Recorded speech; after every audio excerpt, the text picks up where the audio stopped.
To all of you who are watching this video is a cry for help. In 2016, the former president of my country, Brazil, Dilma Rousseff, was impeached. This year, the Brazilian director Petra Costa has directed a movie about her impeachment called The Edge of Democracy. This movie has been nominated for the Best Documentary Oscar Award, and it's a film based on lies, where she tries to tell us that Dilma's impeachment was actually a coup and the beginning of the rise of fascism in our history. Nothing could be further from the truth. Dilma's party, the Workers' Party, has robbed this country as never seen before in our history. In her documentary, The Edge of Democracy, Petra claims that the corruption in our country has existed ever since the birth of our democracy, which is true on some level. I mean, the Workers' Party did not invent corruption, but they sure did innovate it. You see, no one had done before what the Workers' Party did. They used their corrupt money and influence to bribe congressmen so they could stay in power indefinitely. Petra Costa exalts the figure of the previous president of Brazil, Luiz Inácio Lula da Silva, the biggest liar and thief this country has ever known. The most popular politician on earth. And he was arrested in 2018. The Edge of Democracy tries to show us that the only accusation against Lula was based on an apartment that he got from a construction company. Well, but there was way more than that. I mean, he's facing another 6 criminal prosecutions, and he's been convicted 2 times. One for corruption and one for money laundering. Speaking of Lula, there's a moment in the documentary where he asks the judge responsible for Operation Car Wash if he feels responsible for destroying the construction industry of this country.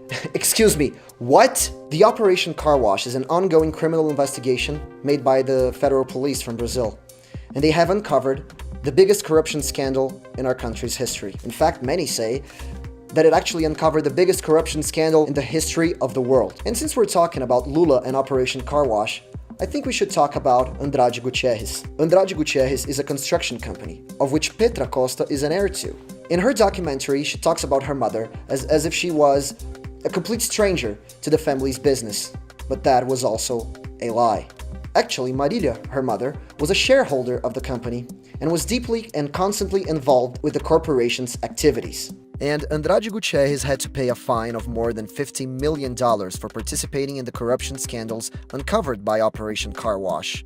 The plot thickens. The investigations of Operation Car Wash concluded that a handful of construction companies were bribing congressmen so that they would be guaranteed to participate in extremely lucrative businesses. The same companies that Lula claims were harmed by Operation Car Wash. Another lie told by The Edge of Democracy is how Petra tries to hide the fact that the public opinion was mostly against Dilma. On March 13, 2016, we had the biggest political act in our country's history.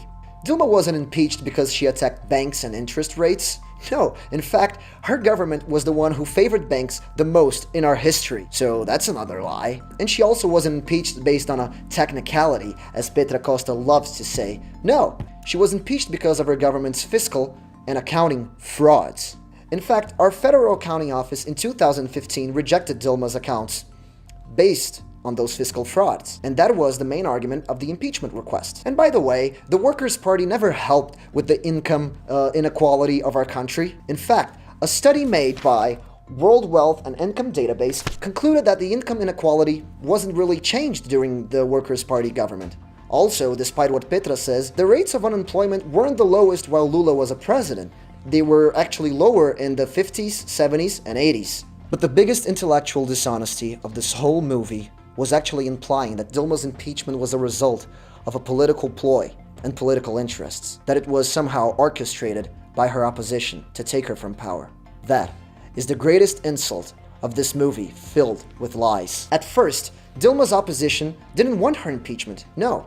In fact, they wanted her to stay until the next election, so she would destroy the country even more, and those people could rise as saviors of the motherland. They wanted us, the people, to suffer more at the hands of the Workers' Party, just so that they could get power in the future. The impeachment process was only possible because common people fought for it. It was a struggle to convince politicians to vote for the impeachment.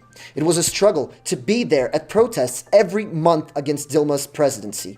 Our group, Free Brazil Movement, actually marched on foot from São Paulo to our capital, Brasilia, to file the impeachment request.